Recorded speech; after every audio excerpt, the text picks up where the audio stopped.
tenemos un directo muy nutritivo. Vamos a hablar sobre la polémica del eritritol. Vamos a tener la gran suerte de tener al doctor Avellán, que nos va a poder dar, pues, él como cardiólogo, su punto de vista y un análisis bastante preciso. Más adelante también tendremos la suerte de poder contar con Miguel de NutreConciencia, que también nos va a hablar sobre la calidad del estudio en el que se ha basado la noticia. ¿Vale? En un momentito vamos a tener a José aquí, en cuanto vea la solicitud. Bueno, lo mismo que he comentado. He dejado los comentarios, de normal lo suelo bloquear para que no haya distracciones. Ten en cuenta que cualquier comentario que me parezca, o que no, porque vamos a tener moderador, poco interesante, la cuenta va a ser bloqueada. Ahora, Ahora, por fin, ya está. ya está. No sé qué pasó antes, tío. No, o sea, le daba a aceptar, pero no iba. Vale. Bueno, Bueno, encantado de estar por aquí contigo, ¿eh? eso, preséntate, José, para que la Bueno, gente pueda valorar la bueno, información de quién procede.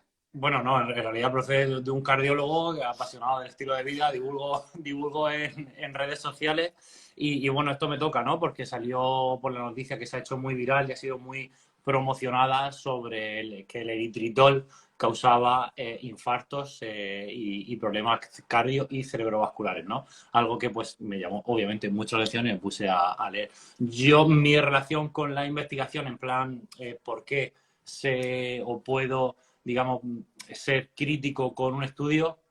Tampoco es que yo me considere un experto en estadística, pero bueno, publico, soy investigador, sigo haciéndolo y estoy, digamos, familiarizado con metodología científica más o menos, ¿no? Tampoco es que yo me considere un experto, ¿no? Pero bueno, el estudio tiene algunas red flags que cuando te pones a analizarlo, bueno, pues ves cositas que te llaman un poco la atención. Muy bien. Es importante, sobre todo, que tengamos que dejar claro por qué estamos haciendo este directo, y es porque no estamos de acuerdo con el Claro, titular de la noticia. claro. Entonces, hay una necesidad de dar luz, de aclarar, porque se ha hecho relativamente viral de una forma muy rápida, algo que a mí la verdad es que muchas veces me estalla la cabeza. ¿Cómo puede ser que un tema tan concreto, tan específico, Sí, sí, pueda sí. llamar tanto la atención? Lo primero, el titular es: el consumo regular de eritritol asociado a la aparición de infartos de miocardio e ictus. Aquí ya el titular te está diciendo que las apariciones que han habido hasta ahora están asociadas al consumo regular de eritritol. Lo primero, dejar claro, porque a lo mejor hay gente que está viendo este directo y no sabe lo que es el eritritol. Eso se trata de un edulcorante, de un polialcohol que tiene un aspecto similar cuando está cristalizado a la azucaca, a la sacarosa, y que permite endulzar sin incrementar el aporte energético. El aporte energético es cero. La principal ventaja que presentaba hasta ahora era que era inocuo, que se eliminaba mediante la orina. Se trata de un edulcorante con un poder endulzante del 75% respecto a la sacarosa. ¿Esto qué significa? Que endulza un 25% menos, es menos dulce que el azúcar, por tanto también es bastante interesante por esa mala fama que tienen los edulcorantes respecto a la alteración del umbral de dulzor, de la capacidad de percibir el dulzor, y hasta ahora era, digamos, el edulcorante, o como yo los llamo, edulcarantes, estrella por sus ventajas y su inocuidad y su seguridad. Claro. Lo que quiero, José, es que lo primero que comentes qué dice el estudio, el estudio realmente qué está diciendo. A ver, los titulares, como tú dices, no se ajustan en lo primero a los resultados del estudio. El estudio es ineficiente o incluso insuficiente para poder decir que el eritritol causa enfermedad cardiovascular.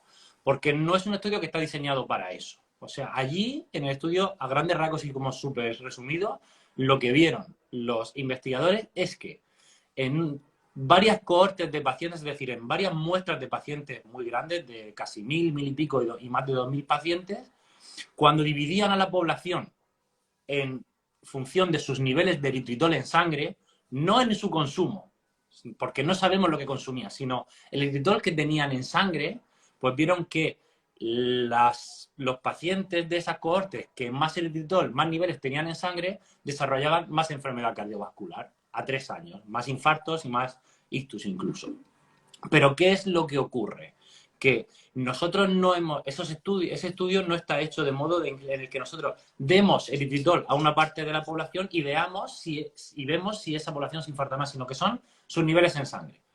Los niveles en sangre se relacionan obviamente con el consumo, pero también con otras cosas. Por ejemplo, con mi grado, lo eficaz que soy yo en eliminarlo.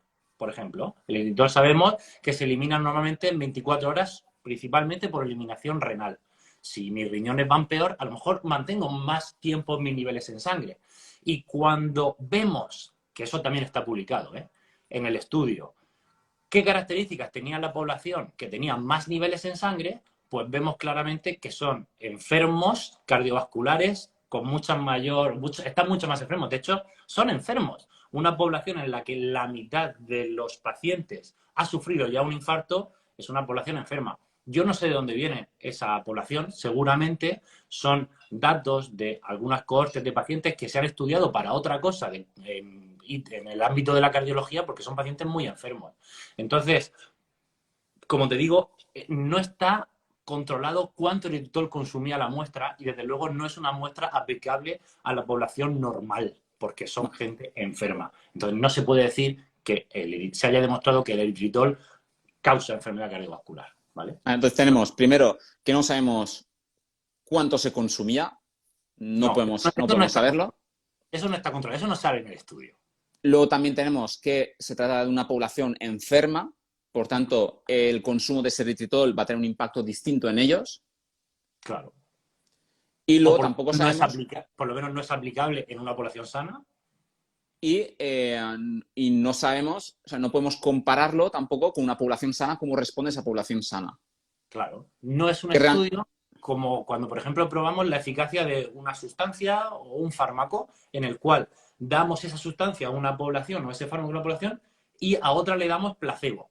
Y entonces vamos a ver en el futuro si esta se cura más o se cura menos que la otra. Eso no está hecho. Eso no era el objetivo de este estudio. Con lo cual, tal y como dicen los autores del estudio, que no las noticias, este estudio lo único que hace es levantar las orejas para decir, ojo con el eritritol, puede ser que su consumo se relacione con la aparición de enfermedad cardiovascular. Pero puede que no. Necesitamos estudios que lo demuestren. Pero automáticamente la noticia, el eritritol causa enfermedad cardiovascular. ¿Y por qué crees, José, que se ha puesto el foco en el eritritol? ¿Suele ser algo que se mida normalmente en poblaciones que puedan tener una mayor predisposición a padecer, a tener un ictus o enfermedad cardiovascular? Realmente no, eso es novedoso y como explican los autores, y esto creo que es un dato chulo, lo que ellos hicieron es, en una cohorte que es propia de los autores del estudio, midieron la cantidad de edulcorantes, que es lo que ellos querían hacer, edulcorantes en la muestra. Vamos a medir todos. Y vieron que, y lo explican, los polialcoholes se asociaban, parece, o sea, es un estudio que los objetivos van saliendo en función del resultado. Lo que vieron es que los polialcoholes se asociaban a más enfermedad cardiovascular. Y dentro de los polialcoholes, que muchos son muy parecidos, son isómeros o partículas que se parecen entre ellos, el eritritol era el que más se asociaba a enfermedad cardiovascular, con lo cual lo midieron en su muestra y para comprobar si sus resultados eran férreos, cogieron otras dos cohortes distintas, una de Estados Unidos y otra de Europa, y midieron el eritritol. No es algo que se suele hacer. Digamos que este es un estudio que es casi el primero en su clase, un estudio planteador de hipótesis. Es como un estudio que lo que hace es, podemos investigar esto en un ensayo clínico y podemos encontrar resultados. Y es que la ciencia avanza así. Es que ese sería el siguiente nivel, ¿no? El siguiente paso. Ahora hacer, sí, un estudio con una metodología correctamente establecida, en este caso lo interesante sería un ensayo clínico donde puedas comparar realmente con una población mucho más homogénea. Claro. Homogénea. Es que tú, para comparar algo y saber si tus resultados son debidos a tu intervención, necesitas poblaciones homogéneas. Entonces, en estadística hay trucos o hay metodologías que pueden intentar equilibrar eso, pero siempre serán intentos para equilibrarlo y todos los intentos están sometidos a una probabilidad de error, que cuando te sale con un nivel significativo, digamos que tú aceptas esos resultados y te estás arriesgando con esa probabilidad que tú aceptas, pero nunca será la misma, nunca tendrá la misma validez que un estudio en el que las poblaciones sean iguales.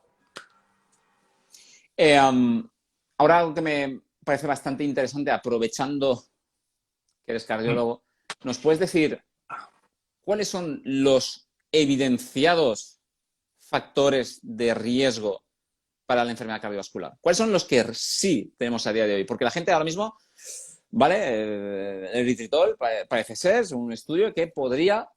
Pero Obviamente, el eritritol no está dentro de esa clasificación, ¿no? ¿Cuáles serían? Hay diversos. Mira, dentro de los factores de riesgo clásicos, el que más peso tiene es el tabaquismo, ¿vale? En general.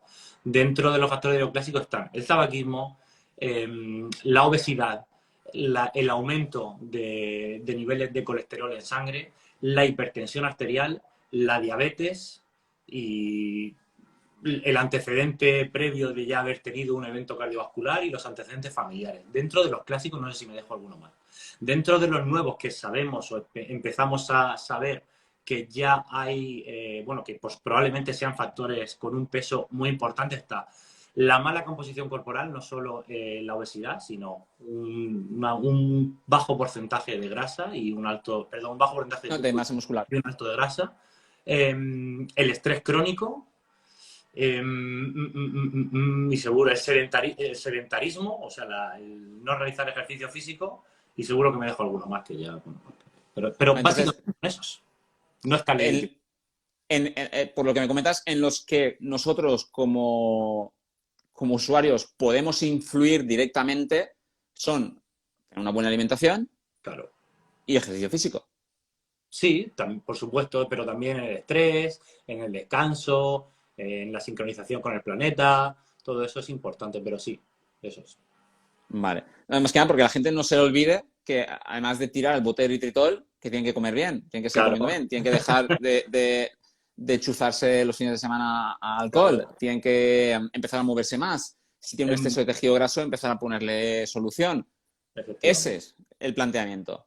Efectivamente. Siempre será la base. Que tenemos una tendencia a buscar justificaciones, ¿no? Porque una de las cosas los comentarios que más me ha alarmado ha sido, mira, el azúcar, fíjate, tanta demonización y al final va a ser el único bueno. No. O sea, esa extrapolación de los datos. Claro. Eso lo he visto muchísimo. El de, pues, azúcar, el azúcar lo de siempre, lo de nuestros abuelos. Los mismos argumentos banales. Está bastante claro que una mala alimentación, el exceso de azúcar, es que además el exceso de azúcar, por ejemplo, el hidratos de carbono simple, recae en varios factores. Uno, en el exceso de grasa, pero también en una peor composición corporal, porque sabemos que cuando llevamos una alimentación rica en azúcares es más difícil la gestión de hipertrofia muscular y todo.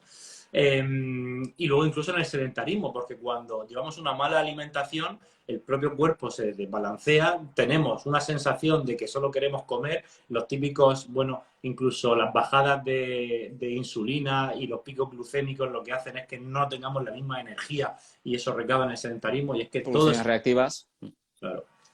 Hiper. Bueno, otra cosa que quería también aprovechar es que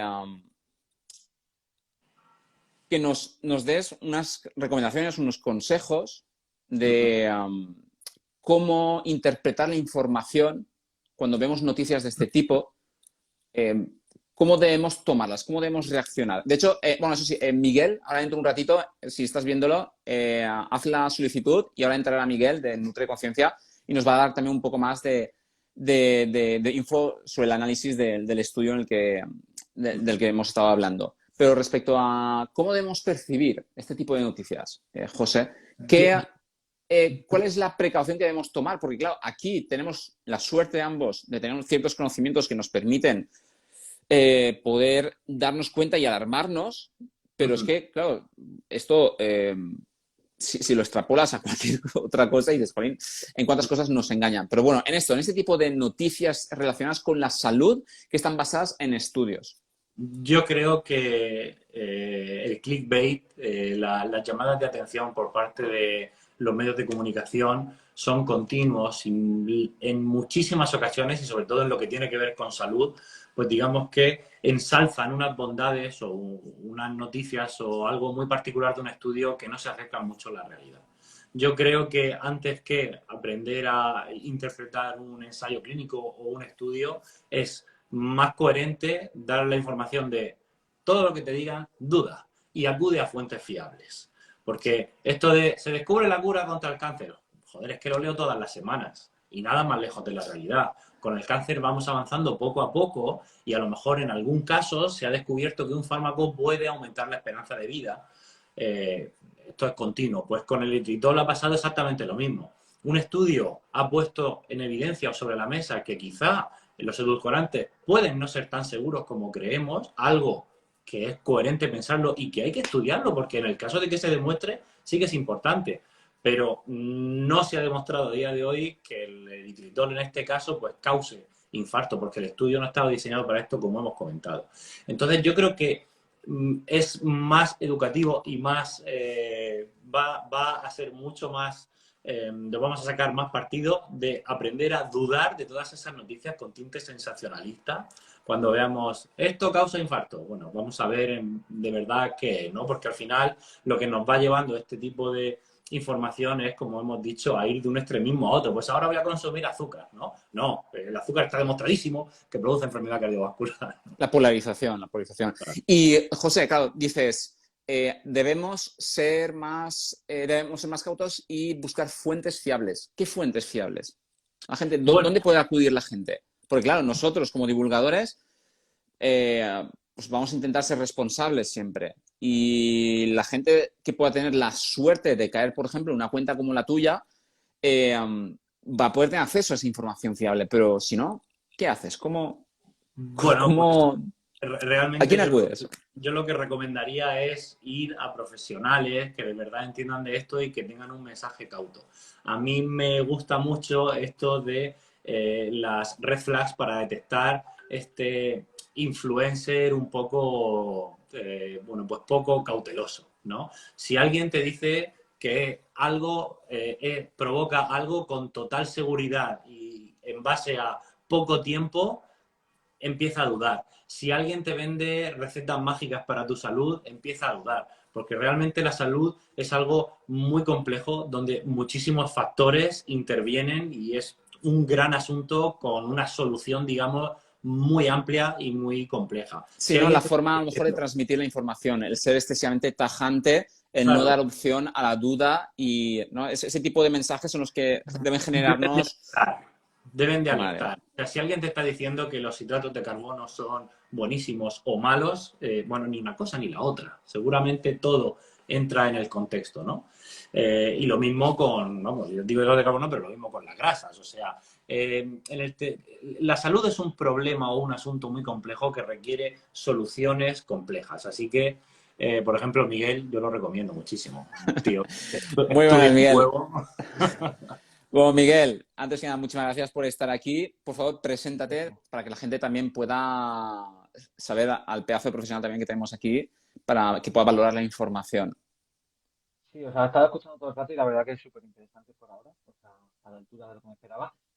Yo soy dietista nutricionista y o sea, saqué el doctorado hace unos meses, desde septiembre soy doctor en ciencia de la alimentación y, o sea, actualmente me encargo un poco más sobre todo de la docencia y también hago cosas de investigación. Y la verdad que este estudio, pues como estáis diciendo, tiene muchas consideraciones a la hora un poco de sacar conclusiones o por lo menos tal y como se han sacado a nivel de medios.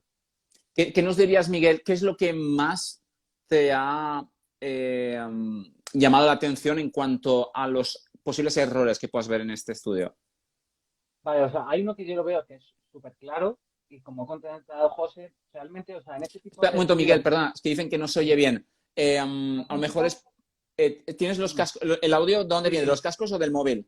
de los audios, o sea, Claro, es que los cascos, ¿sabes lo que Con el hacen? móvil. Hacen aislamiento de ambiente, entonces van a ir subiendo y bajando el este. Ponte, porfa, el vale, audio del móvil, sí. vale, Disculpa, ¿eh? a ver si ahora, Aquí con problemas técnicos. ahora un poquito mejor. A ver, tira, habla y entiendo Vale. que... O sea, hay una consideración que yo creo que en este estudio que, como ha comentado José, realmente aquí lo que se ve o lo que se observa es la relación entre valores plasmáticos de eritritol y eventos cardiovasculares. No se analiza de una forma pormenorizada el consumo de eritritol. Y aquí viene una consideración bastante importante, porque no es lo mismo el eritritol plasmático que el eritritol a través de la dieta. Quiero decir, nosotros, ese eritritol plasmático puede proceder de la dieta, pero también nosotros somos capaces de producir eritritol. Hay una vía metabólica que se llama vía de la pentosa fosfato, que tampoco hace falta profundizar en ella, pero una vía metabólica que se ha dicho que, por ejemplo, da la casualidad que en personas que tienen eventos cardiovasculares está Funciona peor. aumentada. Y hay bibliografía sobre ello. Entonces, claro, aquí un ejemplo súper claro y súper obvio de lo que a nivel de investigación hablamos de causalidad inversa. Aquí realmente la causa es tener enfermedad cardiovascular y la consecuencia es tener niveles altos de eritritol a nivel plasmático. Entonces, es justamente dar la vuelta a lo que de forma hipotética se plantea en relación el eritritol es lo que está causando o el vínculo en relación a la enfermedad cardiovascular y al menos, tal y como está diseñado, tiene mucho más sentido, al menos a nivel mecanicista, que no solemos hablar en este sentido, que sea justamente al revés, que realmente la enfermedad cardiovascular lo que hace es que tu cuerpo en esa vía metabólica que intenta en cierta manera atenuar ese oxidativo en cierta forma, aumenta los niveles de eritritol plasmático, pero aquí no sería eritritol a través de la dieta, porque incluso como ha comentado José, por lo menos con la evidencia que tenemos actual, el eritritol se mantiene a nivel sanguíneo muy poco tiempo, un día. Incluso en este estudio hace un pequeño ensayo piloto que analiza eso. Y se ve realmente que el eritritol plasmático a través de la dieta, si no recuerdo mal, duraba 24 48 horas. Entonces, realmente el eritritol a través de la dieta no sería la causa que en sí mismo supone que el eritritol a nivel plasmático se cronifique en el tiempo y eso se vincule con enfermedad cardiovascular. Lo que Entonces, comentaba antes, Quítate José. los cascos, Miguel. vale. ¿Ahora un poquito mejor? Es que claro, yo sí que lo oigo bien, pero claro, Ya, la yo gente... también, pero se queja mucha gente. A ver, ahora. Habla, Vale, José, Miguel. ¿Habla Miguel? Sí, vale, ahora vale. sí, ahora sí, ahora sí. Entonces, Ahora. Está diciendo la gente que el eritritol también produce sordera y que por eso estaban todos... No digo nada. casi, Vale, ¿no? sí, lo que nos estabas comentando, que es muy interesante, Miguel, es que esa causalidad inversa, ¿no? Esa proyección buscando resultados concretos, ¿no? Sí. Y también estabas hablándonos de esa capacidad que pueda tener el sujeto de liberarse, ¿no? de ese eritritol o no, de que a lo mejor ya previamente hay, como comentaba José antes, hay unas patologías o hay un Mira, contexto... Sí. tienes que pensar, y te lo digo, y esto es clarísimo, hay una cosa que se llama síndrome cardiorrenal, y no se habla en redes sociales porque es un rollo de médicos, pero que lo vemos continuamente en nuestros pacientes. Cuando el corazón funciona mal, es decir, cuando hay más riesgo de infarto, como en estas poblaciones, que como hemos dicho, algunos tienen hasta un 50% en la cohorte del eritritol, un 50% de enfermedad cardíaca previa, de infarto previo. Cuando el corazón va mal, el riñón va mal, porque el corazón no bombea adecuadamente y los riñones son dependientes del flujo que les llega. Si les llega menos flujo, enferman. Con lo cual, el filtrado o la función de los riñones baja y aumenta el nivel o el tiempo, el nivel y el tiempo de todo en nuestra sangre, de lo que se elimina por el riñón. Fármacos, muchos electrolitos y el eritritol. Entonces, es posible que este nivel elevado no se correlacione tan bien con su consumo. Y eso el estudio no lo ve. Vale. Entonces, por tanto, la conclusión sería que esos titulares de que se asocia a la aparición de infartos es totalmente falso. En el estudio han encontrado asociación. Lo que pasa que eso signifique que cause enfermedad cardiovascular, estamos muy lejos de haber llegado a demostrarlo. Muy lejos. Claro. O sea, en sí, yo es que soy meticuloso con los términos. Es decir, que se asocie a la aparición actual. Sí, pero sin saber cuál es la dirección de esa relación, sin saber cuál es lo que está causando. Una pregunta que me gustaría hacerte, Miguel. ¿Este estudio crees que debería haberse llevado a cabo? Sí, ¿Es útil? Es una sí, pregunta que me parece bastante interesante. ¿Es útil el estudio?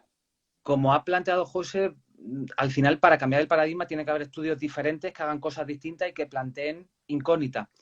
Creo que es interesante, tiene bastantes limitaciones que si quieres, o sea, como la semana que viene haremos un directo más pormenorizado en este sentido, lo analizaremos más en profundidad. Exacto. La semana que viene vamos a hablar, o sea, remataremos un poco con el tema del eritritol y con Miguel quiero que hablemos sobre método científico, los estudios, los diferentes tipos de estudios, si todos son realmente igual de válidos, porque muchas veces oímos el típico de según un estudio, ¿no? No sabemos cuántos, y eso puede implicar muchas veces pues, a una alteración de la realidad y una percepción equívoca de las cosas. Y me parece bastante interesante que podamos hablar sobre esto para que entendáis exactamente en qué consiste todo esto. Entonces, nos comentabas, Miguel, ¿es útil? Sí, o sea, considero que puede ser útil. El problema es que al final, también como se ha publicado en una revista científica que es bastante reconocida en el ámbito de la biomedicina, pues eso como genera todavía más impacto. Es como se ha publicado en una revista súper reconocida, un estudio que sugiere ese planteamiento que al final pues se ha llevado un poco de una manera alarmista y se ha llevado a esas conclusiones. Claro, es que Pero al final esto... un cúmulo de situaciones que ha llevado un poco a ese punto. Pero claro, también una consideración importante de ese estudio es que si hablamos de que los niveles de eritritol plasmático dependen ya no solamente de la dieta, sino de otros muchos factores endógenos, hace que en este tipo de estudios, que esto lo hablaremos más tranquilamente, haya que ajustar por lo que denominamos factores de confusión. En este estudio, por ejemplo, la dieta, no se sabe nada de la dieta que hacen las personas. No. ¿Tú sabes ¿La composición corporal? de composición Nada. Bueno, IMC, por IMC, IMC, pero no composición. efectivamente. Entonces, claro, no se sabe si realmente había una peor alimentación y esa peor alimentación supone que diferentes vías metabólicas que son capaces de producir ese eritritol plasmático se ve acentuado o se ve exacerbado ante ese punto. Si tú fueses el encargado de llevar a cabo el siguiente estudio sobre el eritritol, ¿cómo lo enfocarías? Vale, o sea, podría ser algo, bueno, lo primero, realmente es que se nota que este estudio realmente el objetivo inicial no era los resultados que han obtenido. Esto ha sido como algo colateral y vieron una asociación y dijeron, pues venga, lo publicamos porque parece interesante. Entonces, porque si el objetivo inicial fuera ese, se hubiesen realmente evaluado al menos los niveles plasmáticos de eritritol al inicio y lo que hubiese pasado en el transcurso. Eso podría ser uno de los planteamientos. O otro, realmente evaluar directamente el consumo de edulcorantes. Claro. Pero no evaluar, al final esto se nota eso, que no ha sido como el objetivo inicial, que incluso esto lo hablaremos, pero tú cuando vas a hacer un estudio tienes que publicar, en Clinical Trial tienes que publicar cuáles son los objetivos iniciales que tú vas a realizar ese estudio. Si tú analizas los objetivos que ellos publicaron, no son realmente las principales conclusiones que sacan. Es decir, que esto se nota que ha sido algo colateral, que vieron una relación estadísticamente significativa, que al final con la cuestión de esto, y dijeron, pues venga, para adelante. De hecho, tenemos una subvención, hay que aprovecharla. Claro. Sí, claro, lo impactante es dónde se ha publicado, es lo que comentabas, que es una de las cosas que más llama la atención. Si llega a salir en el Men's Health, pues dices, claro, bueno, venga. Pero claro, es una de las cosas que también a lo mejor ha hecho que sea tan alarmista, ¿no? La seriedad de quien respalda el estudio. Sí, pero es que el estudio luego es mucho más cuidadoso, ¿eh? Tú cuando lees el estudio no encuentras ningún... O sea, directamente los autores te dicen esto no demuestra causalidad. Quiero que vayáis a los autores. ¿Qué dicen los autores? Los autores dicen que este estudio no demuestra causalidad ni que haya o sea, que el eritritol pueda causar enfermedad cardiovascular. Que para eso se necesitarían, pues seguramente, ensayos clínicos que demostraran que efectivamente el consumo de eritritol y no los niveles en sangre, pues produjera o que se asociara a un mayor incremento de eventos cardiovasculares con respecto a un brazo que no consumiera eritritol. Y este estudio no se parece en nada a eso. Los autores reconocen esto. Pero claro, si yo voy a sacar una noticia, pues si yo pongo, ha salido un estudio en el que los autores no encuentran causalidad. De hecho, lo estabas diciendo y digo, ese debería ser el titular. De hecho, vamos a hacer algo bastante divertido. Miguel, si tuvieses que hacer tú el titular real del estudio, ¿cuál sería? No lo pondría. No va a vender nada. El problema es que no lo va a coger nadie. O sea, el titular... ¿Pero cómo lo titularías? Para que la gente diga, vale, esta es la realidad. ¿Cuál sería ese titular? O sea, el titular que de una forma unánime o claro existe una relación en los niveles plasmáticos de eritritol en vínculo a eventos cardiovasculares. O sea, eso es claro. Eso sí que se ha visto. Pero claro, eso no tiene ningún interés a nivel, entiendo, mediático. ¿Y tu titular, José, cuál sería? Los pacientes más enfermos se infartan más. Es que es verdad, es que eso es lo que encuentran. Muy bien, ¿no? Sí. Es que lo que pasa es que obviamente es lo que comentáis. Esto tal vez pues no va a generar tanto clickbait. Periódico, los más enfermos se infartan más. Muy bien, gracias. Pues a lo mejor algo que es tan lógico, algo tan trivial, no estamos suficientemente sensibilizados a ello. Y aunque lo sepamos... Ese es otro tema. Claro, no tomamos las medidas adecuadas para poder prevenir.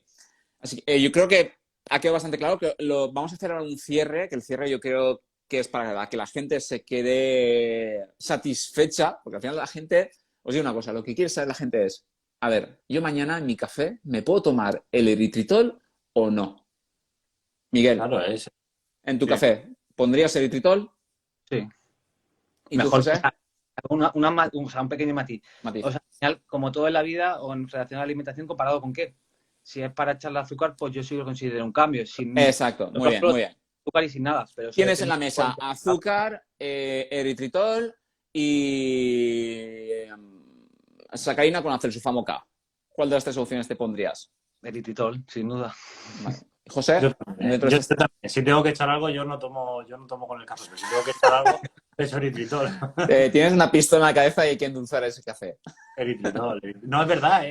Yo creo que ahora mismo no hay ninguna evidencia fuerte que relacione el eritritol con enfermedades, ¿eh? De verdad. Si tuvieses que recomendar un edulcorante como alternativa al azúcar, ¿cuál recomendaríais? Es una buena pregunta, pero yo, fíjate, siempre estaba recomendando polialcoholes como el eritritol y yo creo que a día de hoy no me cambia nada. Es una buena pregunta. Creo que seguiría recomendando eritritol.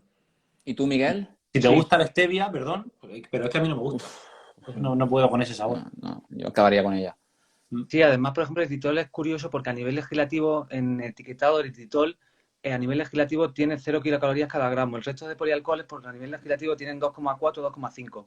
El xilitol, todos los polialcoholes a nivel legislativo tienen 2,5. Eso supone que se considera que directamente a nivel de microbiota, porque muchos de estos polialcoholes se están vinculando con un efecto prebiótico. Sí. En el caso del eritritol, directamente se absorbe y después de esa absorción se elimina. Creo que es un 90% la absorción, que Efectivamente. solo pasa un 10% a... Microbiota y se fermenta. Entonces, claro, realmente...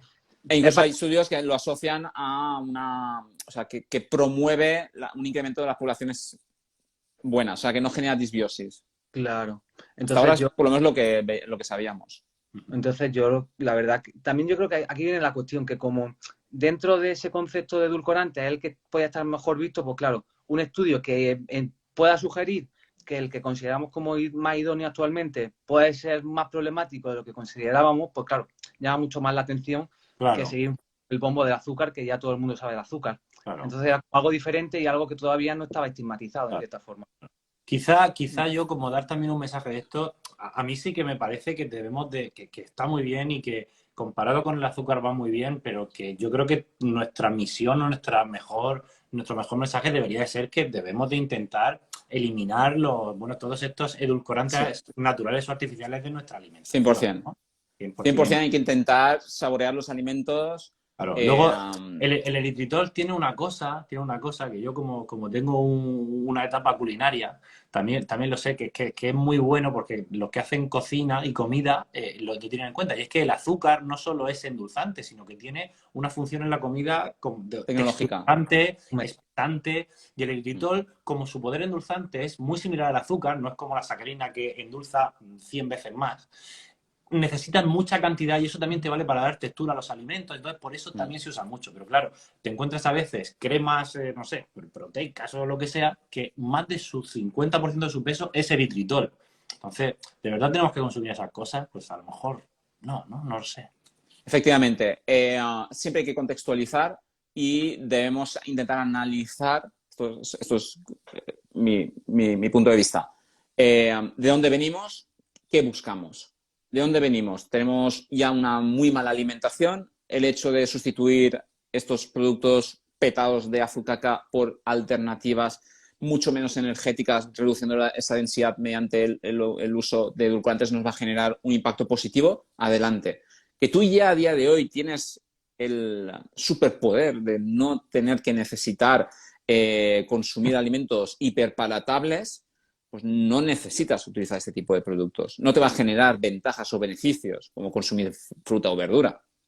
Entonces, todo hay que intentar contextualizarlo y, obviamente, con el foco y la visión a largo plazo de lo que estabais comentando. Intentar percibir y saborear los alimentos sin potenciar sus sabores. Pero hay que ser realistas. Y vivimos en una población que le gusta mucho lo hiperpalatable. No abusar y hacemos mucho, efectivamente. Estoy de acuerdo contigo. O sea, yo por ejemplo, en consulta, lo veo una alternativa bastante interesante como ese proceso transitorio de una persona que le echaba tres azucarillos, por ejemplo, al café, para que se vaya adaptando y como sea una transición y que no le suponga tanta dificultad en ese proceso de conseguir la adherencia a una estrategia u otra. Entonces, ahí sí que considero que puede ser bastante útil y bastante interesante como algo transitorio para un poco intentar que la persona vuelva a ser capaz de percibir los sabores propios de los alimentos. Pero esto, al final, ese umbral tiene que ir graduándose, no es inmediato, por desgracia. Entonces, como algo transitorio, creo que es bastante interesante. Genial. Pues yo creo que podemos cerrar aquí para que no se quede muy Muy largo, bien. se quedaron unos 30 y algo minutos, creo que ha quedado perfecto, creo que hemos podido aclarar realmente qué decía el estudio, que la gente debe tener mucha precaución, ser muy cautos a la hora de percibir la información de los distintos medios, sobre todo cuando están vinculados a la salud. Y aquí tenéis dos pedazos de profesionales a los que os invito a seguirles, que son, de verdad, tengo confianza ciega en que todo lo que vayan a divulgar va a ser 100% sensato, coherente, riguroso, y agradecerles desde aquí a todos los que habéis participado durante el directo, que habéis estado aquí observándonos, pues agradeceros y que ahora mismo tenéis una responsabilidad y es compartir y comentar, ahora cuando suba el directo, y nombrar a vuestra gente allegada para que pueda beneficiarse de información veraz y coherente y sensata.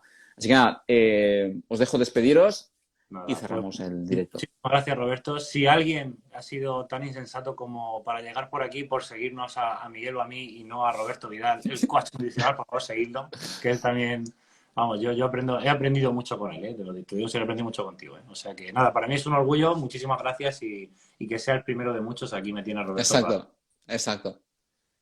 Miguel. Igualmente, o sea, por mi parte, un placer aquí aportar un poquito de mi granito de arena en lo que pueda saber, en lo poco que puedo saber, y para lo que necesitéis, aquí estoy.